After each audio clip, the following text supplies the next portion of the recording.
The story of Julius Caesar is more than just a historical account. It's a study in power, ambition, and the cyclical nature of empires, echoing themes found throughout biblical history. Caesar's rise mirrors the ascent of many kings and rulers described in the Old Testament, figures who, like him, were both blessed and cursed by their ambition. We begin in the heart of Rome, a city teeming with political intrigue. Gaius Julius Caesar, born into a patrician family, possessed a burning desire to leave his mark on history. His early life was marked by political turmoil, a period not unlike the chaotic times of the judges in the Book of Judges, where everyone did what was right in his own eyes. Caesar, like those figures, saw an opportunity to forge his own path. Rome needs order. Rome needs strength. "I will provide it," Caesar muttered to himself, determined. Caesar's military campaigns in Gaul solidified his reputation and provided him with a loyal army.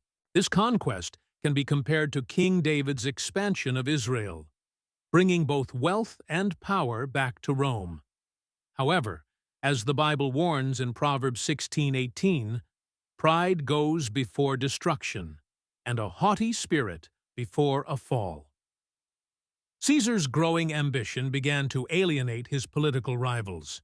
"For Caesar! For Rome!" a Roman soldier shouted. The Roman Senate, once a symbol of republican ideals, became a hotbed of jealousy and fear. Caesar's rivals, led by figures like Pompey and Cassius, saw him as a threat to the republic. Much like the prophets of the Old Testament warned against the dangers of unchecked power in kings. The stage was set for civil war. "Caesar's ambition knows no bounds. He seeks to be king," Cicero exclaimed, accusatory. The crossing of the Rubicon marked the point of no return. "The die is cast," Caesar declared, initiating a civil war that would engulf Rome. This act of defiance mirrors the rebellions against established authority seen throughout the Bible, highlighting the tension between obedience and individual conscience. "Alea iacta est," Caesar said resolutely. The Battle of Pharsalus saw Caesar victorious over Pompey, solidifying his control over Rome. But victory came at a cost. The Republic was crumbling, and Caesar's ambition continued to grow, mirroring the excesses of Solomon, whose wisdom was overshadowed by his accumulation of wealth and power. The Ides of March, a day etched in history as the day Caesar was assassinated.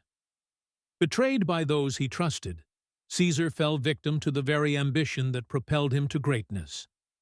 This tragic end echoes the downfall of many biblical figures who, despite their achievements, were ultimately undone by their own flaws. "Et tu, Brute!" Caesar cried, feeling the sting of betrayal from Brutus. Mark Antony's funeral oration ignited the passions of the Roman people, turning grief into outrage. The assassination, intended to restore the Republic, instead plunged Rome into further chaos, demonstrating the unintended consequences of even well-intentioned actions, a theme explored extensively in the Book of Proverbs. "Friends, Romans, countrymen, lend me your ears," Mark Antony called out, his voice filled with passion. The death of Caesar did not restore the Republic. Instead, it paved the way for the rise of the Roman Empire, a testament to the enduring allure of centralized power. As Ecclesiastes 1:9 states, "What has been will be again. What has been done will be done again. There is nothing new under the sun." The cycle of rise and fall, of ambition and destruction, continues. The story of Julius Caesar offers valuable lessons about the dangers of unchecked ambition, the fragility of republics, and the enduring human desire for power. It reminds us that even the most powerful empires are subject to the forces of time and the consequences of their own actions. Like the kingdoms of the Old Testament, Rome rose to great heights, only to eventually fall. This is Hidden Histories.